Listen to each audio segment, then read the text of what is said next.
The topic for the lecture today is functions. Scala supports functional programming, so it provides many features that are commonly found in functional programming languages, such as high-order functions, function types, and anonymous functions. A high-order function is a function that takes another function as an argument or returns a new function as the return value. Here's an example of high-order function sum. The function sum is a high-order function because it takes another function f as its argument. We can see that the argument f is a function because it has a function type. This function type says the argument is of type int and the return value is of type int. So sum takes another function f as an argument, therefore it is a high-order function. So here are two examples of invoking function sum with anonymous functions. This is an anonymous function which takes x and returns x, so it is a concise way of creating an identity function. In this example, we pass a function that takes x and then returns the result of calculating this expression. So there are many cases where you want to create the functions, but without giving specific names. So in this example, it would not be a good idea to assign a name for the argument here, because everybody can tell the meaning of this identity function right away. So it would be an overkill to assign a name for this anonymous function.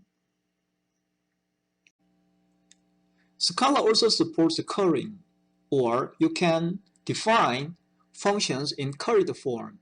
So here's an example of function sum written in a curried form. This function sum takes another function f of type int arrow int, and then it creates a new function which takes a pair of integers and returns another integer. So the type of this function sum is shown over here. It takes a function of type int arrow int and then returns a new function of this type. And the new function takes a pair of integers and returns another integer. So therefore, it is a function written in a curried form. In this way, you can also define functions written in a curried form in Scala. Scala supports object-oriented programming, so you can define classes, and then you can create objects by instantiating classes. Here's an example of defining class rational to represent rational numbers. Its constructor takes two integers as arguments. As you have already learned, Scala allows only one unique constructor for every class, which stands in stark contrast to Java language, where you can define multiple constructors for the same class. For example, in the Java language, you can define one constructor in terms of another existing constructor, or you can define brand new constructors. But that's not the case in Scala language, where you must have only one constructor. Here we define three methods, and here we override an existing method to string. In the case of Scala, if you are overriding a method that is already defined in the superclass, it is mandatory to write this keyword override. For example, here, this class rational has its superclass AnyRef. AnyRef is basically an object class in Java, and you can find the same method toString in the superclass AnyRef. So this AnyRef has toString method. So therefore, you must write this keyword override here, otherwise your program wouldn't compile. So here are examples of creating object by instantiating the class rational. We create another object of type rational, and then we call the method add. Here's an example illustrating the difference between val, and def. So in this example, we define two methods, numerator and denominator, using keyword def. So def corresponds to call by name. And as I said before, the best way to interpret the def is to think of it as textual substitution. So for example, suppose that somewhere else we make method call numerator. So this method call refers to the definition shown over here. And because this is called by name, you can think of it as just evaluating this expression right here. So in other words, you make textual replacement. So every time you call this method numerator, you will be performing this textual replacement and then evaluate this expression. So therefore, every time you call this numerator, you will end up calling this method GCD. In the case of val, it's an eager evaluation. So we evaluate this method body at the time of defining this method numerator, which is when we are actually defining this class rational. So for example, if this method GCD never terminates, the class definition will not be completed because this method call never returns. Because Scala is an object-oriented language, you can use the self-reference feature in Scala using the keyword this. In this example, we use the keyword this to dereference the object that the current method less is called upon. Moreover, similarly to the C++ and Java language, you can use the keyword this in order to access private methods and fields.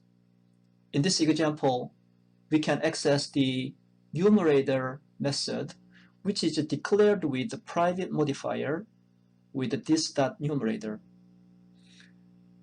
What is interesting in this example is you can access the private methods or fields in other objects of the same class rational.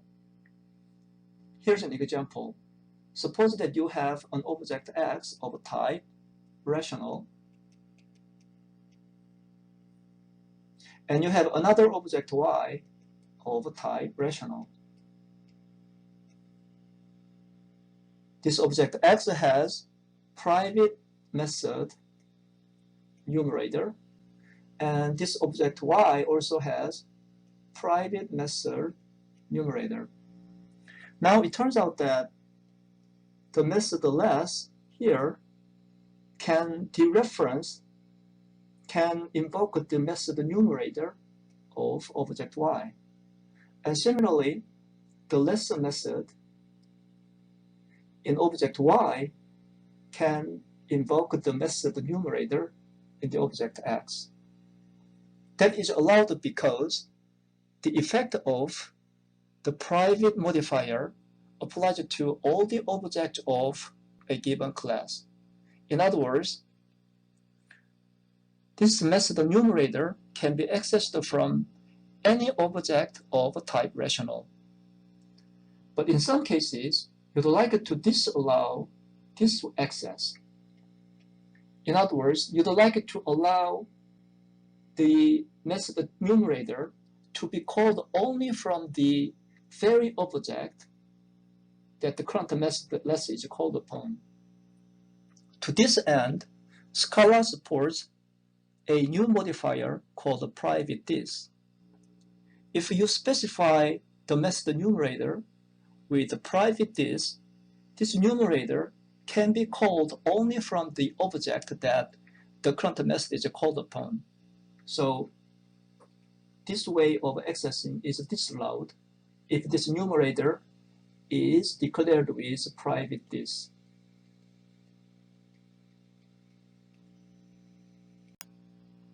To test your understanding of the modifier private this in Scala, you can ask yourself a question on the C++ language. So here's an example. We have a class foo where we have a private field x. Inside the method bar, we are trying to access the private field x of another object y of the same class foo.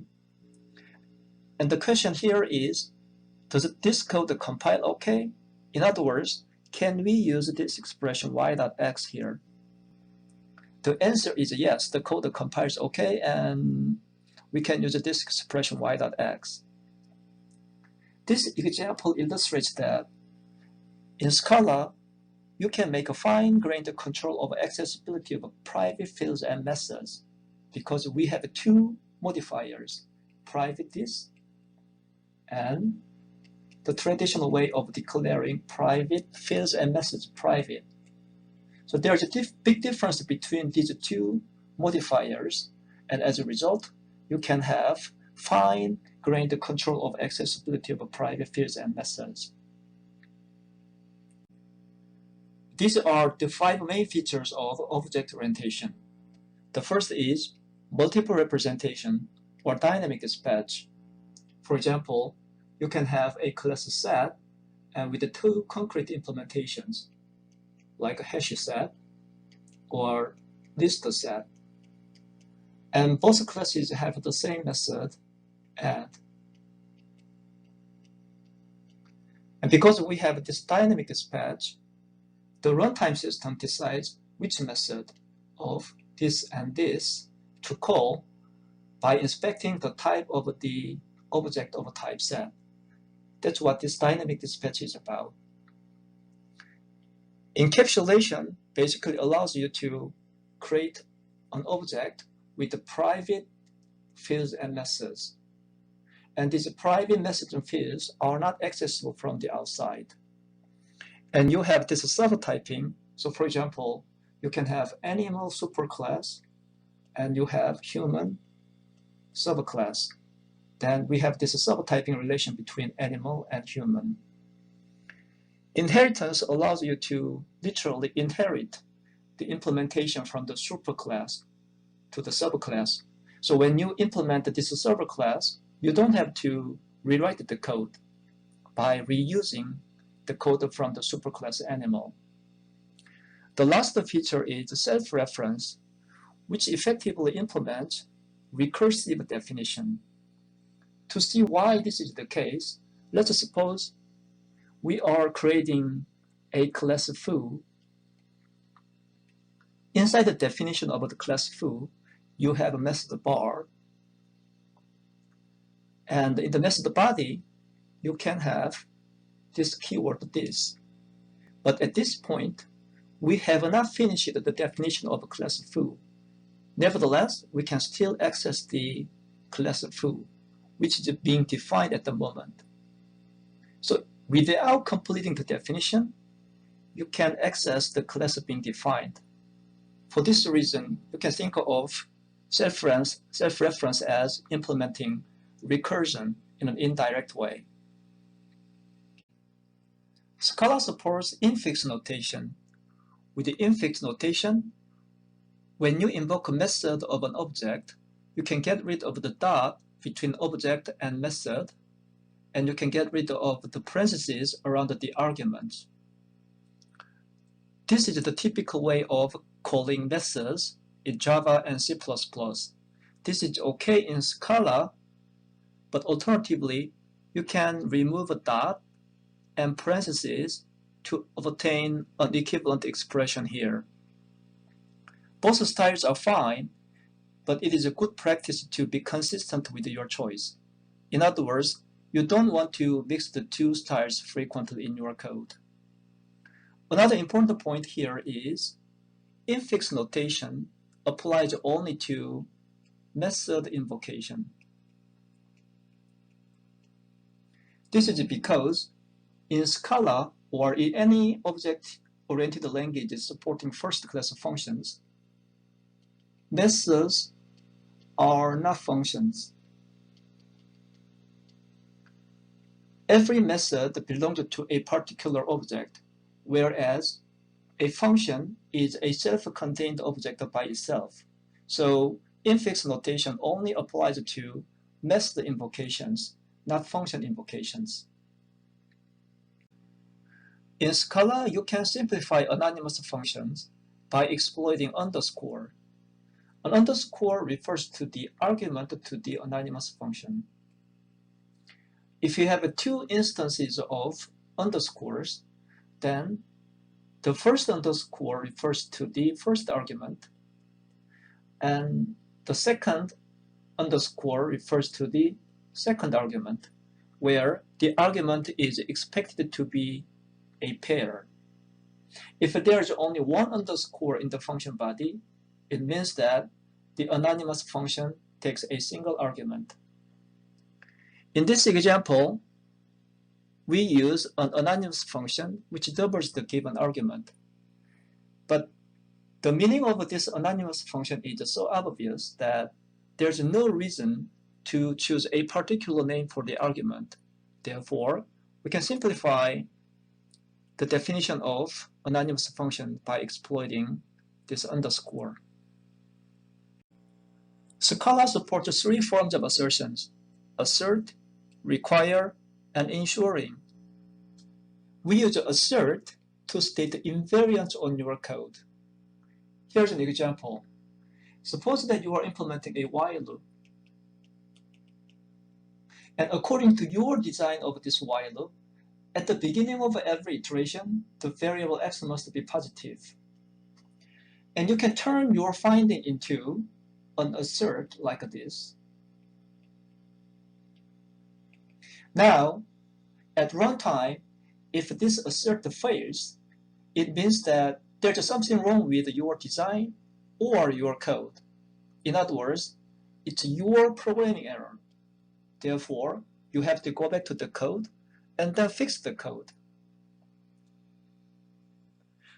We use this require to state a requirement on your code. Here's an example.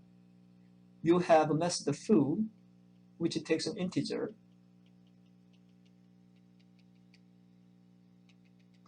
But according to the design of your method foo, this variable must be positive. In other words, the method foo must be called with a positive argument. You can turn this requirement into require, like this. So if this condition fails at runtime, it means that the user of the method foo makes a wrong use of the method foo by providing, for example, a negative argument. It's not your fault. It's the fault of your user. Finally, we have ensuring to state a condition that must be true for the return value. Typically, you write this keyword ensuring and then provide an anonymous function. So for example, this thing means that, let's just say, x is positive. So this example means that the result of the function foo must be positive. If this condition fails, it means that there's something wrong with the body of the method foo. So it's your programming error. So you have to go back to the code and then fix the bug.